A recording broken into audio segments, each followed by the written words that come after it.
Bienvenue à tous pour cet nouvel épisode de fin de séance consacré toujours à Marlon Brando et à Francis Ford Coppola. La résurrection de Brando est associée quand même à tout jamais à Coppola. C'est quand même lui qui l'a ressorti quand même d'une période assez noire puisqu'il tournait plus beaucoup. Et ce qui tournait était assez nul. Nul ou des films comme Quemada qui sont pas nuls mais qui sont difficilement exploitables. Et donc là on arrive avec un film qui est emblématique, qui est mythique, qui est Le Parrain, adapté du livre de Mario Puzo. Un film aussi qui a été une grosse aventure de montage, de mafia, de troubles sur le tournage, d'acteurs, machin, enfin voilà. Toutes ces histoires-là, toutes ces différentes anecdotes sont reprises dans une série qui s'appelle The Offer, qui est sortie il n'y a pas si longtemps sur la chaîne Paramount. Vous voulez produire un film qui fera passer les Italiens pour des animaux, et ça n'arrivera pas. Avec tout le respect que je vous dois, je crois que j'ai une solution pour régler notre problème. Cette série-là a été faite au moment où Coppola voulait remonter Le Parrain 3, parce qu'il n'avait jamais été satisfait totalement du montage du Parrain 3, et donc il a voulu faire sa version, qu'on peut trouver, je pense, en DVD ou sur les plateformes, qui s'appelle Le Parrain 3 Coda. Coda, c'est un terme de musique opéra, et c'est une version qui, pour moi, est moins bonne, curieusement, qui est la version de Coppola, qu'il a remontée récemment, et le deal, c'était que, en gros, il puisse remonter son film à condition qu'il ne dise pas de mal de la série The Offer qui revient sur le tournage du Parrain numéro 1. Ce qui ne l'a pas empêché de dire ce qu'il pensait de cette série, qui nous a beaucoup plu pourtant, mais lui il a dit c'est un tissu de mensonges et c'est que de la merde. Je pense qu'il a dit ça parce que sans doute il n'a pas aimé se voir en petit réalisateur italien, tout petit et tout gros. Une dispute de mafieux autour d'une simple sauce? Non. Une dispute de famille autour d'une simple source. Pourtant, moi, je l'ai trouvé chouette. Non, mais il est tout petit quand même, il est tout petit, c'est vraiment un petit mec comme ça, un peu j'aime bien, rigolo. c'est un Alors passionné. que le Coppola, tu vois, il était grand, Ouais. Enfin voilà, c'est une série qui est très agréable à voir, qui permet vraiment de remettre en lumière certaines séquences du film de Coppola, je trouve. Et même si c'est un peu romancé, même si c'est un peu idéalisé, en tout cas, ça montre vraiment des trucs intéressants. C'est le point de vue, donc The Offer, c'est le point de vue du producteur, Al Ruby, qui était le créateur de la série Papa Schultz. C'est la magie du cinéma. Et qui, avec ce film-là, a voulu rentrer dans le monde du cinéma, quitter le monde de la télévision. Il avait produit un tout petit film avec Robert Redford. Et là, c'était vraiment pour lui une carte de visite incroyable. Et il a vraiment misé gros parce que c'était compliqué à financer, compliqué à faire, avec des exigences démentielles de Coppola, sous la houlette du fameux Robert Evans. Je t'ai donné ta chance et toi, tu me fais un coup de pute. Si tu veux tout arrêter, je te jetterai pas la pierre. Qui est un producteur mythique, qui a produit Rosemary's Baby, qui était le copain de Polanski, Oui, grand il va copain. faire Chinatown après. Chinatown aussi. Donc c'est un grand producteur, mais c'est une époque où vraiment, là, on a le nouvel Hollywood qui est là, les gros patrons de studios sont remplacés tout doucement par une nouvelle génération. Robert Evans, c'est un producteur qui est beaucoup plus jeune, qui sent un peu le vent tourner, qui est dynamique, qui aime les gonzesses. It's a hell of a way to meet Catherine Deneuve, I'll tell you that. It certainly is. Et le film de Coppola, en le revoyant encore pour cette vidéo, j'avais déjà bien aimé, mais en le revoyant ici, c'est vraiment, effectivement, la trilogie. Pour moi, il n'y a pas un film qui est moins bien que l'autre. Le 3, pour moi, je ne vais pas dire le 2 est vachement mieux, mais je veux dire, pour moi, c'est un seul et même film. Les 3, pour moi, il n'y a pas de problème. Toi, je sais bien que tu vois le 3 comme un moins bon, mais Tout en étant excellent. Hein. moi, je trouve que juste c'est imparable, quoi. Pour moi, le 1 et le 2 sont tellement... Il n'y a pas de défaut pour moi, ils sont exceptionnels. Et le 3, il y a un contexte qui est plus dramatique. Il y a moins de conflits entre clans. Et... Dans le 3, quand même. Il y en a, mais c'est C'est moins... Liwalak qui manipule tout le monde pour... tu Oui, vois. mais c'est plus autour du Vatican. Donc Ah, en ça, plus, conflit c'est- terrible, oui. politique. Mais ça manque un peu de rythme par rapport aux deux Je premiers. trouve pas, mais bon. Et puis bon, mais c'est pas un défaut, mais c'est aussi le fait de voir un Pacino, enfin J'aime bien. un Michael Corleone fatigué, plus vieux. Michael! ok, Andy Garcia reprend le flambeau de manière exceptionnelle. Oh, shit! Drop the knife. De toute façon, comme tu l'as dit, c'est une trilogie, on touche pas. Ah oui, c'est la continuité, les personnages évoluent bien, on les voit. Alors ce qui est marrant pour moi, là évidemment on n'est pas sur Brando, mais là c'est juste une petite parenthèse, je trouve c'est drôle de voir l'évolution du jeu même de Pacino, qui passe d'un jeune acteur qui venait de Panic à Needle Park, qui a pour moi un des plus beaux rôles de Pacino, un de ses premiers grands rôles. D'ailleurs, c'est grâce à ce film que Coppola l'a vu. Chef-d'œuvre total, Jerry Casberg. Pour moi, c'est là le Pacino d'une sobriété incroyable. Dans le premier et le 2, sobre formidablement. Dans le 3, on a le Pacino, un rien cabotin, qui joue comme on le connaît maintenant dans les hits. She got a great ass. And you got your head all the way up it. Dans les machins, l'avocat du diable, qui en fait des caisses, tu vois. Parce que moi, j'aime l'homme! Revenons à Brando. I never wanted this for you. Parrain numéro 1. Qui est un livre écrit par Mario Puzo, que la Paramount a acheté les droits même avant qu'il sorte. Ouais. Donc, tout Qui ça était un réalisateur, ça, un auteur qui n'avait pas beaucoup de succès, sa non. femme dans The Offer. On le montre bien. En fait, tout ce qu'on va raconter est en parallèle avec évidemment la série The Offer. Tu as bien lu le parrain? Ouais, bien sûr. Qui n'a pas lu le parrain? On a fait le tour de la ville et personne ne veut l'adapter, alors c'est toi qui le produira. Et donc la Paramount est dans une période où ils sont pas vraiment, ils font pas des films qui rapportent beaucoup d'argent, comme La Kermesse de l'Ouest. There's seed in the ground, lovable gold, just waiting to grow. spendable gold. Il y a eu un gros succès comme Love Story, mais ils sont un peu dans Produit par Robert Evans. Produit par Robert Evans. I told you, I think I'm in love with you. Love Story. Mais malgré ça, ils sont un peu dans le rouge. Et il y a quand même Rosemary's Baby qui a fonctionné.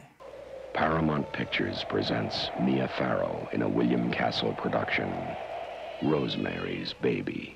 Mais en gros, comme tu dis, c'est un peu une période de transition à Hollywood entre l'ancien et le nouvel Hollywood. Donc ils rachèteront les droits pour en faire un film. Et la production voudrait trouver un réalisateur italo-américain. Donc c'est pour ça qu'ils ont porté leur choix sur... Enfin, c'est Robert Evans surtout qui a choisi Francis Ford Coppola. On a besoin de quelqu'un qui comprend les Italiens. Francis Ford Coppola. Il a une super vision. On a besoin d'une scène comme celle-ci. Ça l'intéresse pas trop d'ailleurs Coppola de faire ça Non, sur la mafia. Ça devait être un petit film en fait. Ça devait pas être un grand film. Et en plus, pour des raisons de budget, le film devait se passer à Saint-Louis et non à New York. Avec Kirk Douglas, je pense. Ouais, il y avait. Non, c'est vrai. Non, il y avait.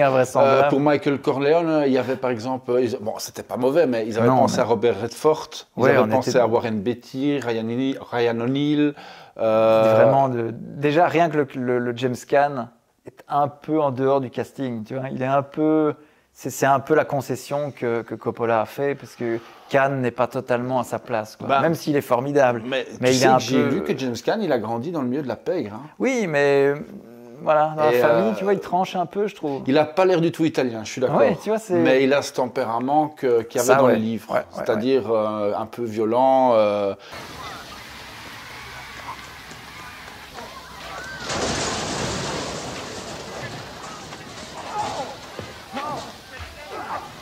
Et en plus, ça devait se passer à l'époque des années 70. Et c'est Coppola qui dit non, moi, ce film, il doit se passer après la guerre, en 1945. Et en plus de ça, il va même vouloir aller jusqu'à tourner en Sicile. Enfin, tout ça fait que le budget va exploser. Plusieurs fois, Francis Ford Coppola a risqué sa peau. Et c'est Robert Evans et Al Ruby qui vont l'aider. Et donc pour le choix des acteurs, comme on l'a dit, il y a eu un choix assez conséquent de plusieurs acteurs, mais c'est finalement Al Pacino. Et Robert Evans ne voulait pas Al Pacino. Hein. Non. C'est vraiment. Mais ce qui est dingue, c'est qu'on voit à quel point De Niro, lui, il bouffait l'écran. Il était déjà dans la démesure. De Niro, incroyable. Hey, you know what they're gonna do to you?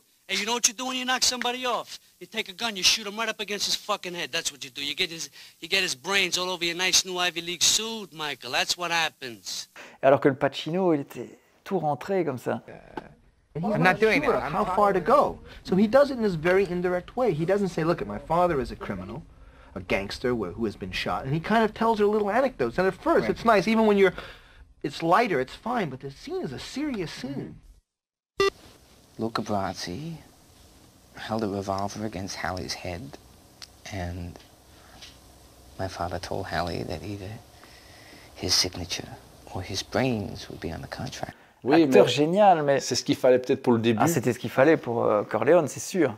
Michael, do you renounce Satan and all his works? I do renounce him. Il y a aussi des gueules comme le copain de Stallone, qui joue le prêteur sur gage dans Rocky. Ouais, qui joue aussi Maniac. Oui, Spinell, Joe Spinell. Ouais, Joe Spinell, ouais, ça c'est le là, voilà, qui est un acteur qui lui a une gueule on ne peut plus vraie. Il y a même des vrais mafieux. Celui-là qui ne sait pas lire. Là. Le fameux qui a été imposé par la mafia. C'est Lou Ferrigno qui l'interprète dans The Offer. So he was talking to himself, this big man, so afraid, and Francis shot that and realized, gee, that's perfect, because he was really just doing his lines. Don Corleone, I am honored and grateful that you have invited me to your home on the wedding day of your daughter. Et lui, après, il a eu une carrière. Il a même joué dans la parodie italienne du Parrain, joué par Alberto Sordi, je crois, où il fait la tête de Brando, je sais pas quoi, et il joue dedans. Donc il a eu une carrière, ce mec, alors qu'il avait du mal. Siempre me habías parecido un imbécil de campeonato, pero en este momento me pareces un hombre listo e inteligente. Et alors, pour finir, il y a Diane Keaton, qui incarne Kay, la femme de Michael, qui vient d'un autre monde, hein, carrément. Qui est en couple avec Pacino au tout début, avant qu'il ne devienne un mafieux total. Et c'est ça aussi qui est beau, c'est le déchirement entre ce couple, surtout dans le 2, où ils vont se déchirer complètement et se séparer, et puis se retrouver dans le 3. C'est ça qui est beau aussi, c'est qu'après ils se retrouvent, parce que c'est les enfants. Mais rien que le final du 1, c'est une super métaphore sur le couple. Ouais. Et pour Brando, il faut aussi savoir qu'au départ, les producteurs n'en voulaient pas. Parce qu'il était un peu considéré comme fini. Ouais. Et il a dû passer. Tu te rends compte qu'il avait, à cette époque-là, il avait 40 ans. Il avait déjà fait Tramway mes désirs, Sur les quais, enfin tous ces grands films. Et il a dû faire une audition comme un jeune débutant. Marlon Brando est intéressé. C'est un grand cinglé. Est-ce qu'il y a au moins une chose qui pourrait rouler dans ce film? Et Coppola le voulait, hein. Ça je crois qu'il a insisté. Mais en fait, Puzo, il a dit que quand il a écrit son roman, il s'est inspiré de Marlon Brando. Et c'est ça qui a donné l'idée à Coppola de vouloir absolument Marlon Brando pour ce rôle.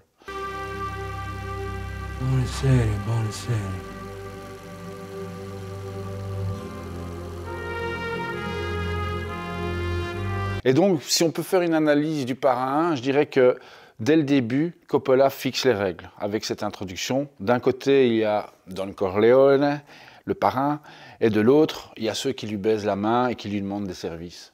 Je sais que ça peut paraître une introduction un peu longue, mais pour moi, c'était une époque aussi. Franchement, une des plus belles introductions du cinéma.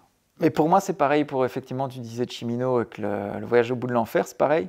C'était le mariage aussi chez Cimino, il est gonflé à mort, ça dure. Et puis, donc, il y a Michael Corleone, incarné par Al Pacino, qui est le bon fils, qui revient de la guerre. Et on apprendra qu'il a voulu partir de lui-même à la guerre alors que sa famille ne voulait pas dans le deuxième. Parce que dans le deuxième, il y a des flashbacks toujours bien placés. C'est dans le deuxième, on voit ce flashback. Ouais, et on retrouve, d'ailleurs, c'est là où James Caan a voulu être payé 10 fois plus, parce qu'il devait réapparaître dans la scène.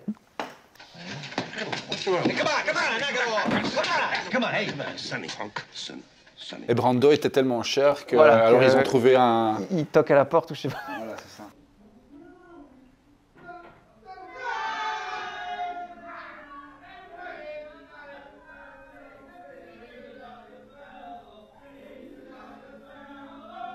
La photographie du film Le Parrain est importante puisque c'est Gordon Willis qui l'a faite, toute clair-obscur, comme ça très sombre. Je veux dire, c'est assez inhabituel quand même pour l'époque d'avoir une teinte dès le début, dès l'ouverture, on voit rien. D'ailleurs, ça a été reproché. On n'entend pas Brando, on voit pas les acteurs, ils sont dans l'ombre.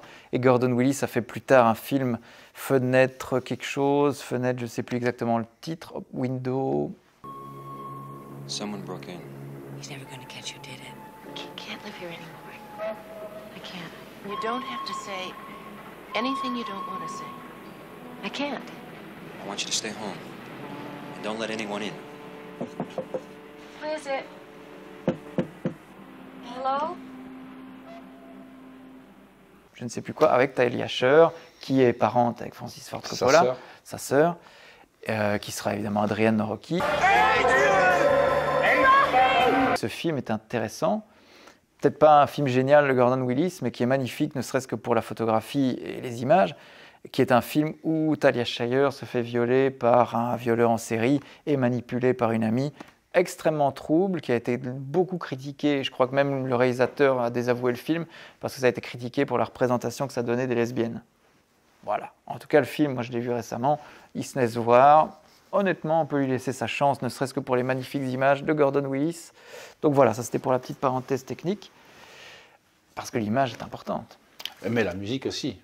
De Nino Rota, qui n'est pas faite pour Le Parrain. Non, mais qui reste emblématique. Emblématique du Parrain vient du film Fortunella avec la femme de Fellini, Giulietta Massina.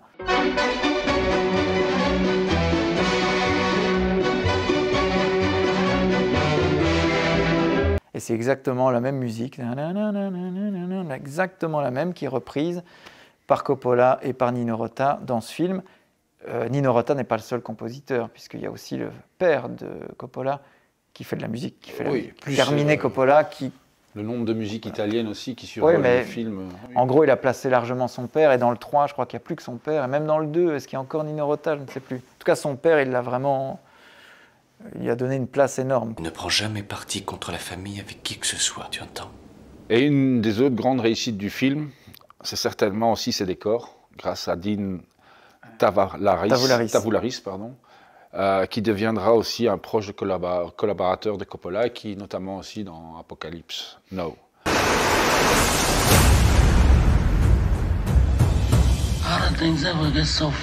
Et les décors majestueux aussi ont été inspirés, notamment pour la demeure de Don Corleone, de la résidence de Kennedy. Et le rôle principal, il est fait pour moi, c'est moi, tout craché. J'aurais pas besoin de jouer, j'ai qu'à être moi-même. Alors je sais pas quoi faire, Parrain, je sais pas quoi faire. Et il y a un petit rapport aussi avec Kennedy, puisqu'il y a Sinatra dans le truc. Enfin, oui, un personnage qui est vaguement inspiré de Sinatra, de l'histoire tel point que Sinatra des hommes, l'a même mal pris, quoi. Conduis-toi comme un homme! Qu'est-ce qui te prend, mon Dieu? C'est ça que tu es devenu jeune premier d'Hollywood et qui pleure comme une femme? Je sais pas quoi faire, je sais pas quoi faire. Oui, tout à fait. On le montre bien dans la série The Offer. Et The Offer est intéressante, pourquoi? Parce que ça montre la collusion qu'il y avait entre Hollywood et la mafia qui a voulu s'immiscer dans le film, parce que la mafia pensait, parce que c'était le fameux mafieux dont j'ai oublié le nom, Colombo. Ah ouais, putain, en plus c'est facile. Ça montre aussi le moment où il va avoir le fameux Crazy Joe, qui est aussi un mafieux, mais qui frayait avec les Noirs, ce qui était vraiment pas bien vu par la mafia italienne, mais qui voulait amener l'héroïne. Ouais, il est complètement fou. Pour ça, Crazy Joe. Et il y a eu un film adapté de sa vie, qui s'appelle Crazy Joe, réalisé par Carlo Liziani, un réalisateur italien qui avait fait énormément de films intéressants là-dessus, et avec, dans le rôle de Crazy Joe, le mec qui jouait dans Taxi Driver, Peter Boyd. Crazy Joe. The Offer, la série, montre à quel point les mafieux ont voulu intervenir, et le producteur a dû être obligé de dire qu'il y aurait dans le film aucun moment où il y aurait le mot mafia, ni Camorra, ni tout ça, ni Cosa Nostra. We found a simple way to accommodate what they wanted. And what is that way? The words mafia and Cosa Nostra not be used in the movie. Donc ça a été compliqué, Ça a été un tournage qui était vraiment au début difficile à faire parce que c'était surveillé de près par la mafia. Il y a eu des menaces. Frank Sinatra qui a cassé aussi. Il y a eu des menaces, il y a eu toutes sortes de choses. Dans la série, je pense que c'est... C'est un peu... Voilà, c'est gonflé. Gonflé, ouais. Mais c'est d'après les mémoires de Al Ruby, donc c'est sa vision des choses. Voilà, donc la série est intéressante vraiment pour ça. C'est une époque, les acteurs sont cool, c'est vraiment une série agréable à voir. Accrocheuse. Ouais. Et donc dans ce film, il n'hésite pas à comparer la mafia avec l'Église.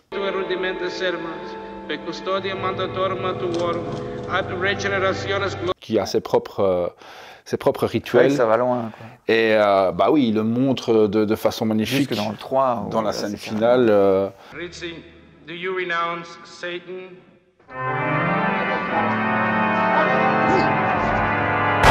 Où il alterne un baptême entre une série de meurtres montés en forme de cérémonial. I do renounce him.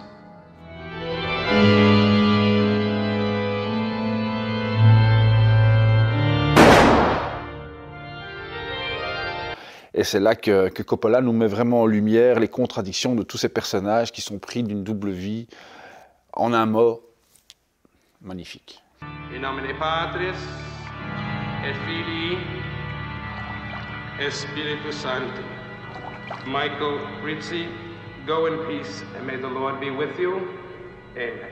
Le génie du 2, de cette suite qui surpasse le premier, parce que c'est vrai que, souvenons-nous, dans Scream 2, qu'est-ce qu'ils disent à un moment? Ouais, les suites sont toujours moins bonnes que l'original. I got it, by the way. I got it. The Godfather, Part 2. Entre ces deux films, Coppola réalise Conversation secrète.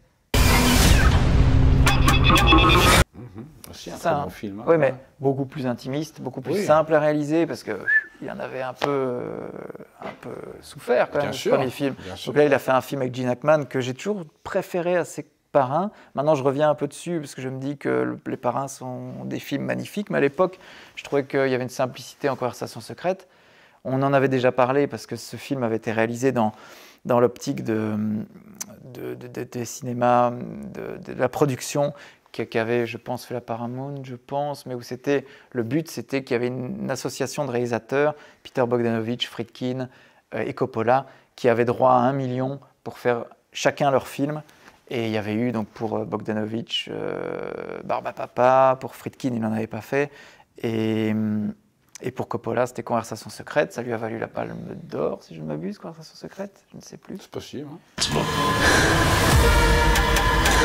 Donc, entre ces deux chefs-d'œuvre que sont Le Parrain, il a fait un film beaucoup plus intimiste avec un Gene Hackman qui perd pied. Pourquoi je préfère Le Parrain 2? Parce que je trouve que les flashbacks sont admirablement... ils servent vraiment à raconter comment cette famille est devenue viciée par le crime, par la mafia, puisque les flashbacks correspondent à la jeunesse de Don Corleone. On voit comment il a fui sa Sicile, comment il est arrivé à New York, comment il a dû arriver donc, à Ellis Island, passer avec tous les immigrés. Vito Andolini from Corleone. Vito Corleone. Ok. Être en truc de quarantaine, et voir comment il a réussi à gagner du pognon, à faire une entreprise d'huile d'olive. Et chaque flashback arrive pour illustrer le présent. C'est-à-dire que quand John Cazale, par exemple, on voit que c'est le petit frère un peu souffre-douleur, fragile, flashback. Donc on commence à dire que c'est un type pathétique, tu vois. Nous, spectateurs, on voit cette scène, on dit quel minable ce mec. Flashback, on voit apparaître en surimpression De Niro, qui assiste à l'accouchement de ce fils-là, John Cazale, et en sortant, il dit « Ah, il est fragile, tu vois, il a une maladie, machin. » Donc déjà là, tu vois. I know it was you, Fredo. You broke my heart. Vous allez me dire, on vous parle du Parrain 2 et il n'y a plus de Brando.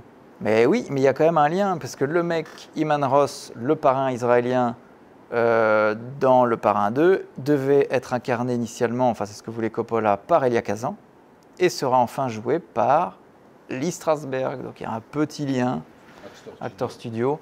Et d'ailleurs, il est formidable là-dedans. Il joue vraiment un personnage... c'est vraiment le pire du film, je pense, le plus répugnant. Il est vraiment débectant de bout en bout. Il trahit, il cherche à trahir, il se fait tuer formidablement aussi. Le Parrain 3 est sublime, aussi bien que le 1 pour moi. Voilà, je suis désolé. Je suis seul à penser ça. Non, mais moi j'aime bien le Parrain 3, mais pour rien moi, pour la fin, il souffre du poids des comparaisons. Et je parle du montage original, hein. Je ne parle pas du montage nouveau de Coppola qui est moins bien. Ça, hein. Non, mais après, il y a des gens qui préfèrent peut-être ce remontage, mais moi je trouve qu'il perd en flashback, en idées, voilà. Donc, mais j'adore ce film. The Godfather, Coda, The Death of Michael Corleone. On a oublié aussi de citer un acteur qui arrive dans le premier, dans le 2, je pense, qui revient dans le 3 d'ailleurs, c'est Franco Citti, qui jouait le fameux personnage de Pasolini dans Accatone. Il jouait dans Accatone, et il joue le garde du corps de Michael Corleone dans sa partie sicilienne. Ah, Gallo! Et il revient dans le 3 quand il retourne en Sicile avec Eli Wallach, qui est le traître du film, et il apparaît un peu plus vieux lui aussi.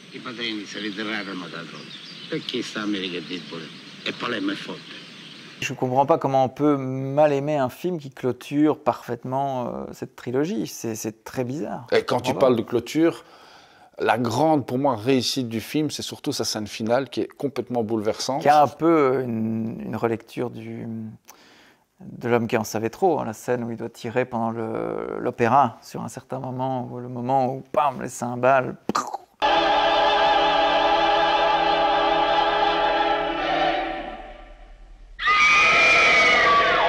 C'est un peu la même scène, quoi. On n'en dira pas plus parce que voilà, c'est un final très, très touchant, très troublant, mais il y a quand même ce cri iconique sans voix.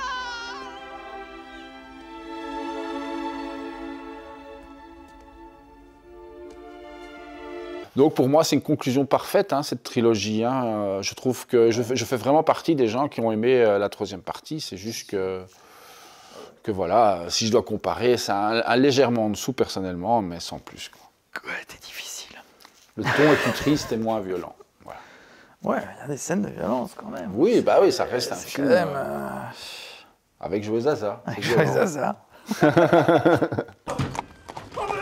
Joe.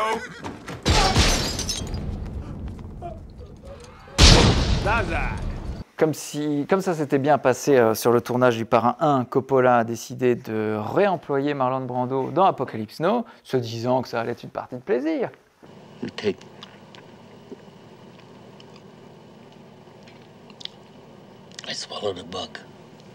Comme s'il n'avait pas assez de problèmes sur ce tournage, il s'est dit on va prendre Marlon Brando, qui est très facile à diriger. Et ça a été la catastrophe. Film somme, film monumental, film apocalyptique. Un trip psychédélique. Inspiré de Werner Herzog avec son fameux Aguirre, la colère de Dieu. Film bourré de pognon, bourré d'effets, trop peut-être pour moi.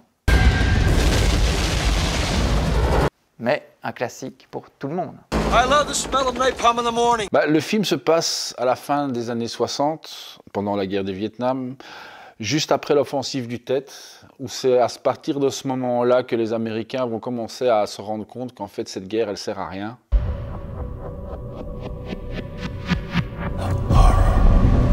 C'est l'un des premiers films qui aborde directement les problèmes du Vietnam, car avant ça, peu de réalisateurs ont osé s'y risquer.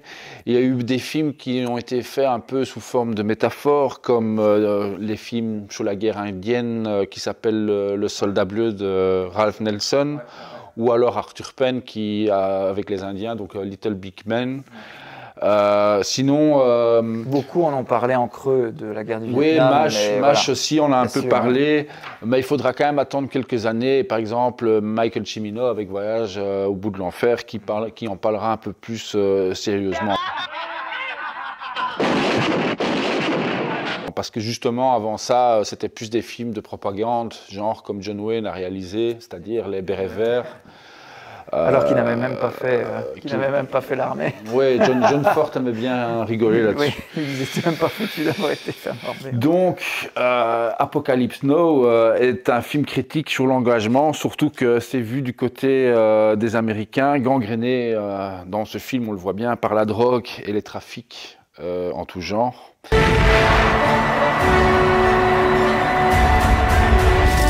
C'est un tournage vraiment chaotique. L'équipe technique tombera vraiment dans la folie. Coppola sera au bord du suicide. Ils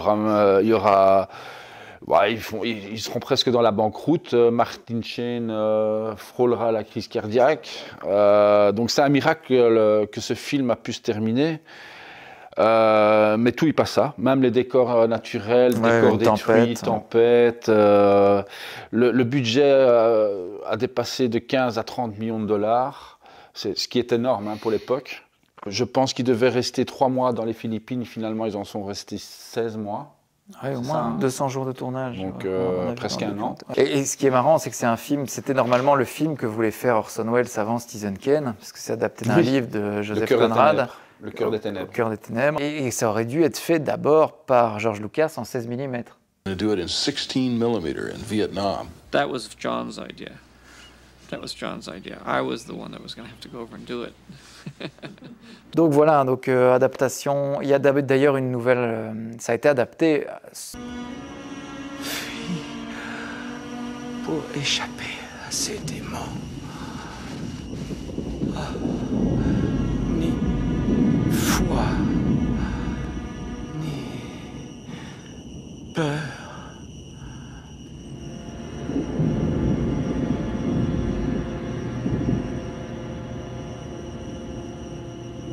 Quelle horreur. L'horreur. La seule vraie adaptation donc, de Cœur des Ténèbres de Conrad, évidemment, était réalisée par Nicholas Roeg, avec Tim Roth et John Malkovich à la place de Brando.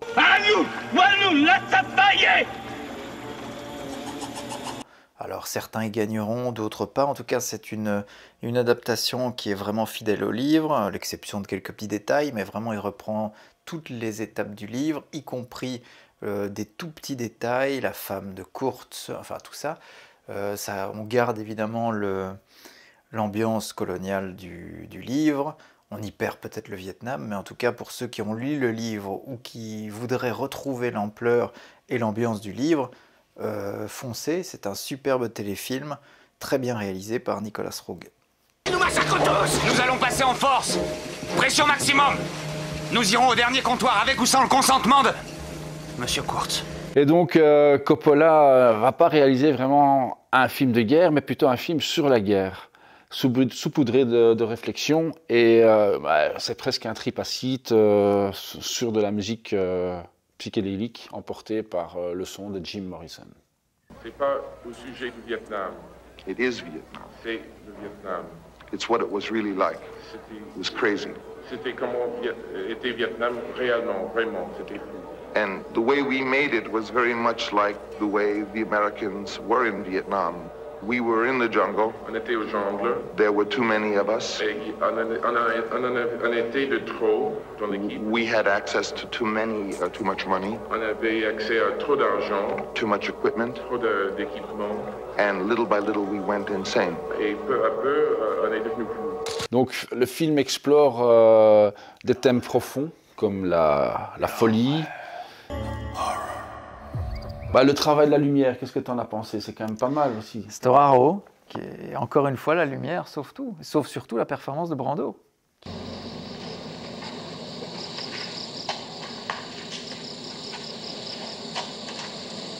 can't think of any more dialogue today. Qui était gros, pachydermique. C'est pas genre. J'adore, oui.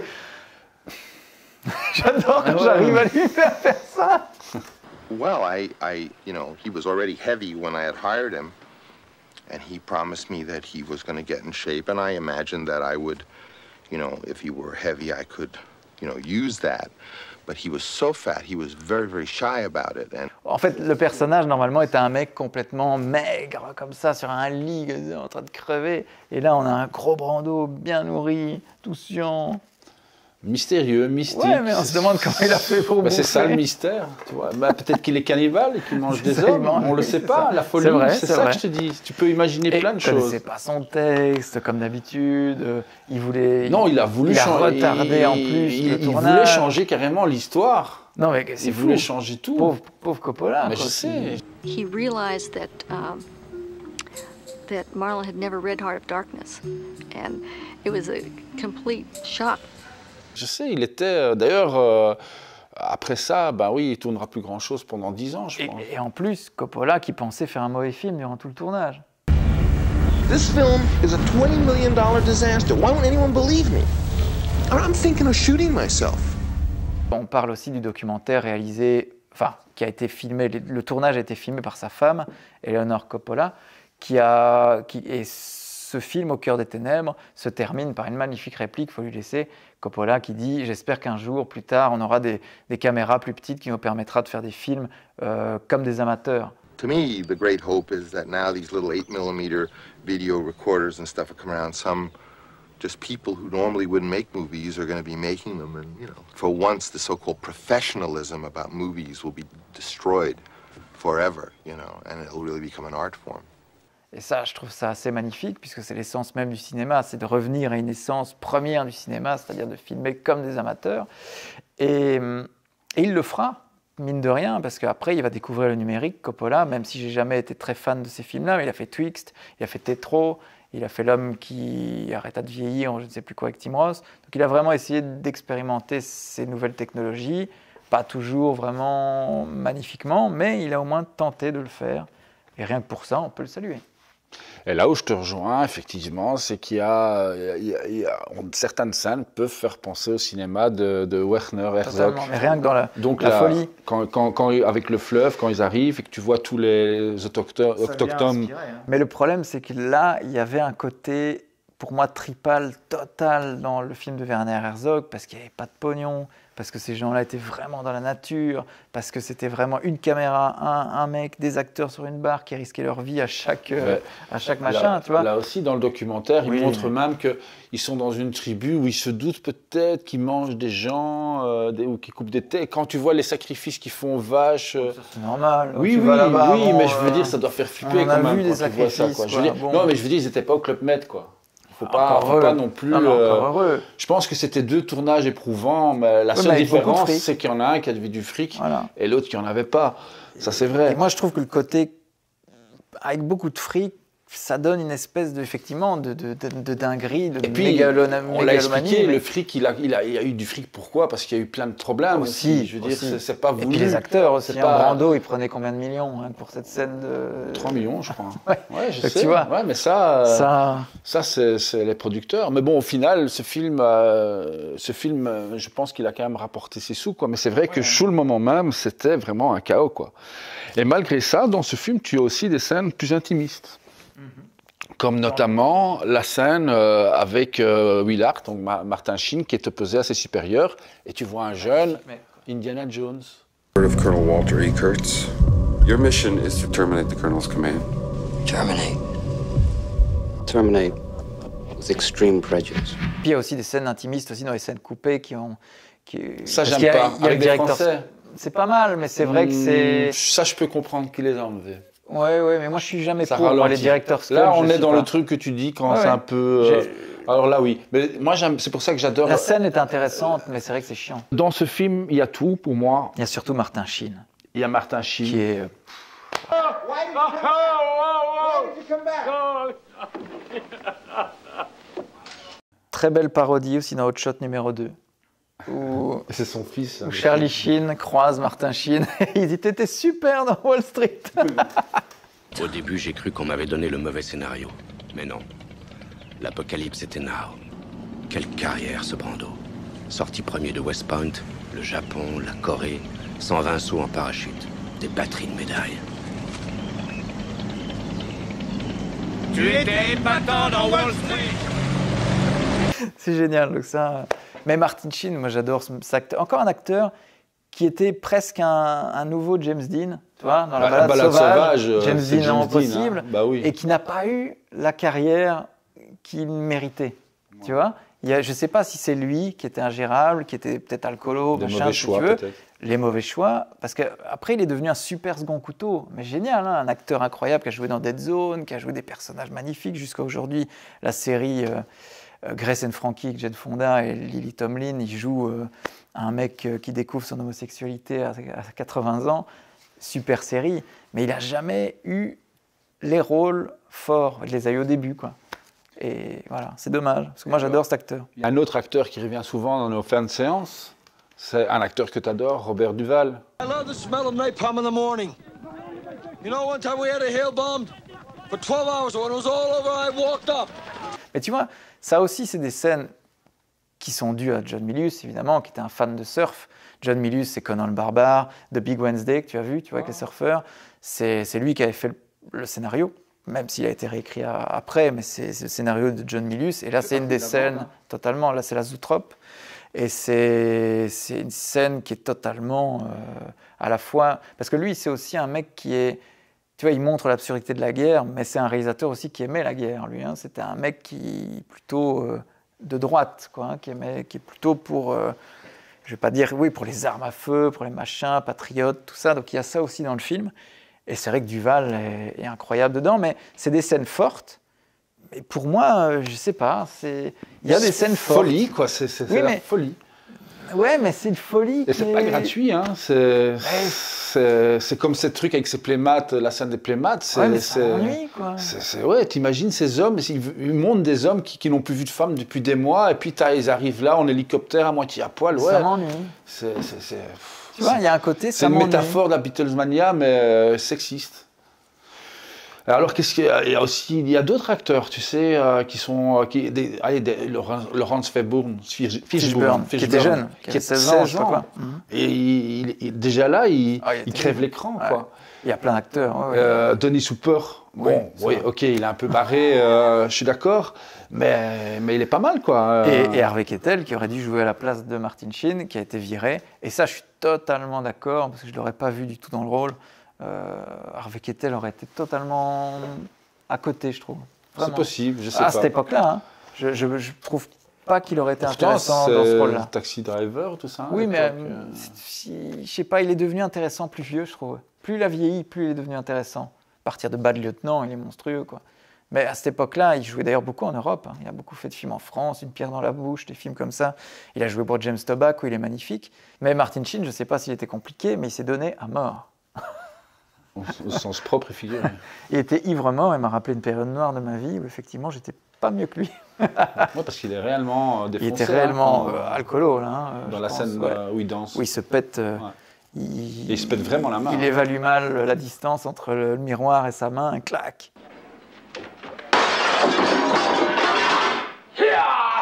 Et d'ailleurs, on voit, il se couvre de sang, quoi. Il se couvre.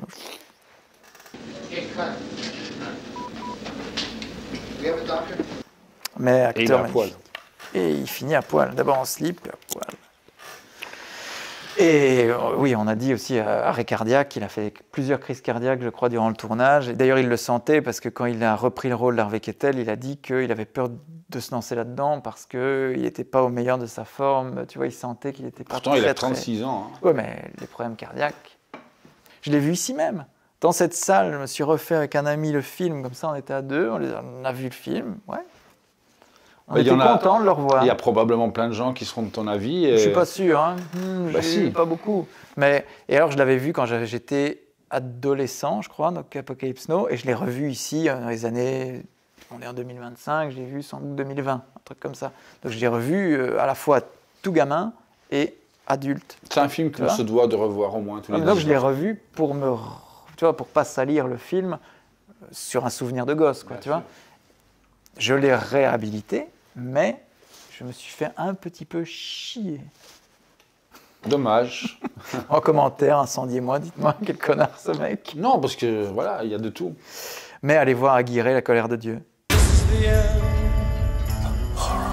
En conclusion, pour cette petite vidéo qui quand même représente la partie Nouvelle Hollywood de Brando, vous montrer que ça ne vient pas de rien, puisque juste avant, Brando a joué dans un film d'un réalisateur iconique qui représente un peu le coup de pied à ce nouvel Hollywood, puisque c'était Arthur Penn. Arthur Penn qui a fait tourner Brando dans La poursuite impitoyable.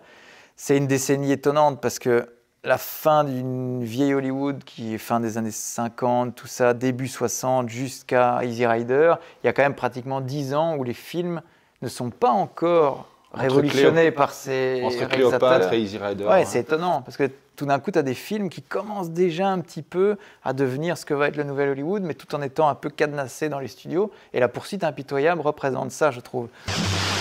The chase is on. On est vraiment dans une période où le vieil Hollywood, fin des années 50, est en train de mourir. Et cette période-là, juste avant Bonnie and Clyde, c'est une petite parenthèse magique, ou pas vraiment magique, mais où le cinéma est en train de tout doucement dériver vers le nouvel Hollywood, vers une nouvelle génération, vers une contestation, mais toujours encadré par les studios. Ça donne des films un peu bizarres, comme La poursuite impitoyable. Brando is on. In Sam Spiegel's The Chase. D'ailleurs, on peut dire quand même que malgré que c'est vrai que Bonnie and Clyde fut un succès à son époque, Arthur Penn n'était pas très bien compris par la génération des années 60. Non, parce qu'il est déjà trop vieux. Et non, mais c'est surtout que c'est aussi un cinéaste assez exigeant et audacieux, et dont les films vont beaucoup influencer mais la future génération, parce qu'il n'a pas toujours été compris, souvent bloqué par les producteurs. Faut savoir qu'à la période où il a commencé le tournage de La poursuite impitoyable, il venait de tourner un film qui n'avait pas du tout marché. Je ne sais pas si tu l'as vu, ça s'appelle Mickey One. Ah ouais, c'est avec Warren Beatty. Oui, ouais. Très influencé par la nouvelle vague. Ah oui, totalement. Ouais. Et juste après, il a commencé le tournage du film Le Train, et il a été renvoyé. Ah, Frankenheimer. Et il a été remplacé par John Frankenheimer. Donc, comme la plupart de ces films, La poursuite impitoyable aura été mal reçu à sa sortie. Et avec le temps, maintenant, il est revu à la hausse et à juste titre.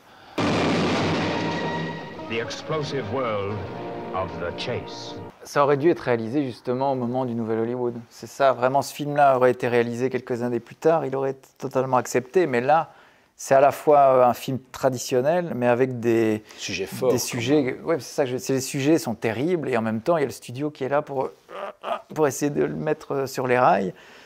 C'est parce que assez même violent. Bonnie and Clyde, c'est très violent pour l'époque. Ah, si, ça reste. Mais là, c'était la débauche quand même, hein, pratiquement, parce que c'est... Là, on est en plein Nouvel Hollywood, ça commence, c'est le coup d'envoi presque. Hein. Juste après, c'est Easy Rider, quoi. Et pourtant, La poursuite impitoyable fut au départ une pièce de 1952 qui ensuite fut adaptée en roman. Et c'est l'acteur Gary Cooper qui, déjà, dans les années 50, achetait les droits pour en faire un film. Mais je pense qu'il est mort un peu après. Et c'est le producteur Sam Spiegel qui a produit Le pont de la rivière Kwai et aussi Laurence d'Arabie qui va acquérir les droits du film La poursuite impitoyable. Et il avait déjà pensé à Marlon Brando, mais pour le rôle de Bubber. Mais comme ça a pris du temps, quand il a enfin pu mettre sur pied le film, il a quand même pu prendre Marlon Brando, mais pour le rôle du shérif. Where's Bubber Johnson? I don't know. Il adore ça, je pense qu'il adore se voir martyrisé à l'écran, parce qu'il se livre à une prestation. C'est incroyable comment il s'effondre sur le sol avec sa jambe comme ça, tu vois. The waiting is over. Vraiment, il va à fond dans le côté sadomasochiste total. Il est ensanglanté à mourir, il se relève tout le temps, il s'en prend plein la gueule. I've just been stalling around here waiting for you, hoping you'd help me to get him here. Before those damn people in town find out where he is. The Chase, starring Marlon Brando. Et tu sais qu'Arthur Penn, il a détesté. Hein. Tourner avec Brando ? Non, La poursuite impitoyable, justement, parce que au montage, on ne l'a pas appelé. Et on a pris ses rushs, exact. On a enlevé les rushs. Et ça se sent, hein, je dis pas le contraire. Mais on a enlevé les rushs que lui, il estimait bons, et on a mis d'autres. Enfin, voilà. Donc finalement, c'est pour ça que je dis que c'était des thèmes trop forts pour le moment, et les studios étaient encore beaucoup trop présents. Quoi. Véritable charge contre l'Amérique des années 60. Hein. It's rednecks, it's oil barons, it's reckless women. C'est violent. Avec Jane Fonda, en plus, on Robert est Redford. 2 ans avant l'assassinat de Martin Luther King, donc on est en plein dedans. Moi, c'est un film vraiment que j'ai adoré. Et les Américains n'ont pas du tout aimé le portrait peu flatteur qu'on montre du Sud, quoi. Bah, il défonce complètement l'Amérique, comme il le fera après avec Little Big Man, avec tous ces films-là. Pour moi, c'est proche du chef-d'œuvre. Ouais, moi aussi. Et malgré les problèmes qui sont flagrants, malgré sans doute tout ce qui a empêché Arthur Penn de faire ce qu'il voulait, mais quel film, quoi. C'est... Une petite gifle. Ouais. Bah, qu'est-ce qu'il arrive à Brando? C'est reflet dans un œil. Ouais, il va tomber entre les draps de... Elizabeth Taylor, n'oublions pas, là on peut revenir à Montgomery Clift, c'est lui qui aurait dû jouer dans ce reflet dans un œil d'or, et ça lui aurait permis de retrouver sa camarade de toujours depuis Une place au soleil. Il devait le faire, mais après... Mais il était malade, il était très malade. Oui, mais en il est décédé plus, le réalisateur John Huston est arrivé sur ce projet. Ah oui, il était homophobe. C'est compliqué, mais en tout cas, ça s'était très mal passé. Ça s'était très bien passé avec Huston et Montgomery Clift dans les Misfits. Puis il l'avait retrouvé dans Freud, où effectivement John Huston l'avait trouvé au lit. Je ne comprends pas comment John Huston ne savait pas que Montgomery Clift était homosexuel. Ça m'étonnerait qu'il l'ignorait, mais en tout cas, il l'a trouvé au lit avec un mec. Et à partir de ce moment-là, il lui a fait vivre un enfer sur Terre sur le tournage de Freud, où il était très malade, aveugle. Et toute l'équipe de Freud s'est liguée contre John Huston et s'asseyait quand il donnait des directives. Les gens s'asseyaient comme ça pour ne pas suivre. Ça a été un enfer pour Huston aussi. Donc ça a été un tournage terrible. Et donc quand, à mon avis, en plus de sa maladie, de son incapacité à tourner, quand il a appris que John Huston arrivait se reflet dans un œil d'or, bah voilà, c'était fini, quoi. Donc je ne sais pas si c'est lui qui est parti ou si c'est John Huston, mais voilà, ça s'est pas fait, quoi. Pourtant, John Huston, c'est quand même aussi un monument du cinéma hollywoodien. Et là aussi, il le prouve. C'est une adaptation de Carson McCullers, qui est quand même là aussi un film comme Tennessee Williams, avec des sous-entendus. Mais on arrive déjà à une époque où les sous-entendus peuvent être beaucoup plus explicites. Il y a Robert Forster qui joue dedans, qui est un acteur que j'adore. During which time Montgomery Clift dies and has to be replaced by Marlon Brando, and this takes them months. Beaucoup plus habitué aux séries B. It does to me. Et aux films de Vigilante Movie, comme le film de William Lustig. Starring Robert Forster, Fred Williamson, Carol Lindley, Woody Strode. Inside every man, there's a vigilante waiting to explode. Vigilante, voilà, un acteur incroyable, magnifique, beau, mais qui a toujours eu une carrière, qui a joué dans Jackie Brown. Are you gonna offer to set him up? C'est ce qui l'a remis un peu sur le devant de la scène. Il jouait le rôle principal. Et aussi voilà. Brian Kett, oui, qui est très bon, qui joue l'ami amant de... Histoire tordue. Hein.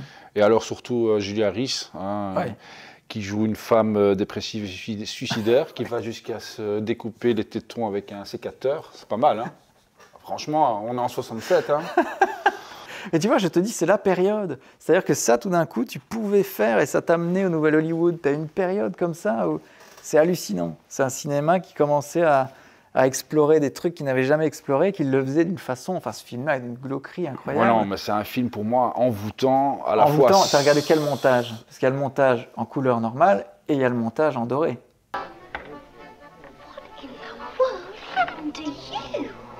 Non, je pense que j'ai vu le normal. Ouais, parce qu'il y a une version dorée. Tout l'écran est doré. Ouais, je me suis pas risqué à rien. Je préfère rester sur le... C'est très bien aussi. Hein. Mais c'est vrai que c'est très envoûtant, mais en même temps, c'est très sombre, très froid, lent, mais c'est une sorte de cocktail. C'est lancinant. Lancinant, tout à fait. Et c'est un cocktail de fond de voyeurisme. Et là, le Brando qui pleure, qui se met à pleurer dans un truc, mais qu'est-ce qu'il sait, putain, dans quel état il est, quoi. C'est incroyable. Et alors, tout s'exprime dans ce film, les passions et les sentiments de ces 4 personnages complètement névrosés. Moi, je l'ai vu trop tôt, je l'ai vu trop jeune. Quand j'ai vu ce film-là, je me dis, mais qu'est-ce qui se passe? Qu'est-ce que je vois là? Et le couple Brando et Taylor, même s'ils ne s'entendent pas, il tient la route. Moi, j'ai adoré la scène où elle débarque à la réception et qu'elle va flageoler le visage de Brando.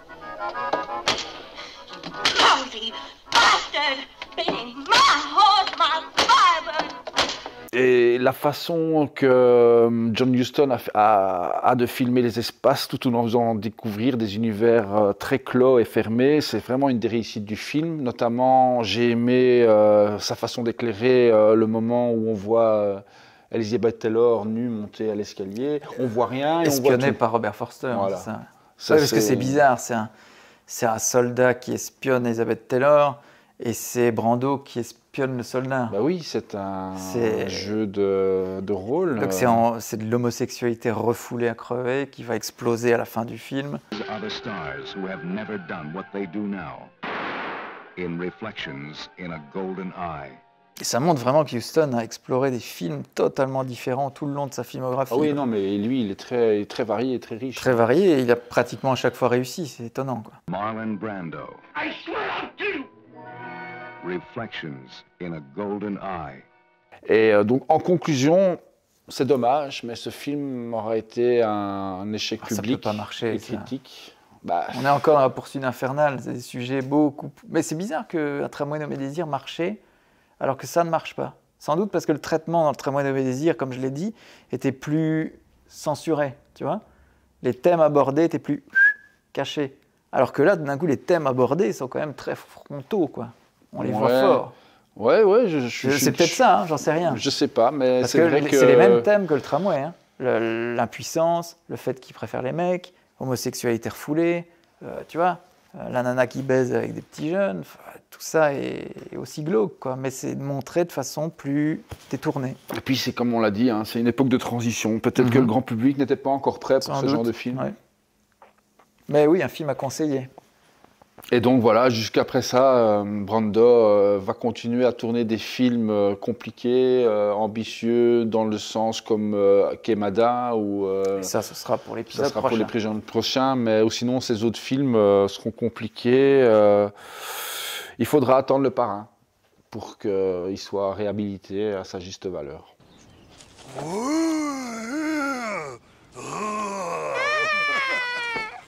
Pour terminer, pour clôturer ce Brando et le Nouvel Hollywood, on termine encore avec un Arthur Penn, et un film étonnant où Brando se retrouve face à face avec Jack Nicholson, deux monstres sacrés absolus, film un peu incompris, parce que c'est un western atypique qui vire au slasher. In an Arthur Penn film,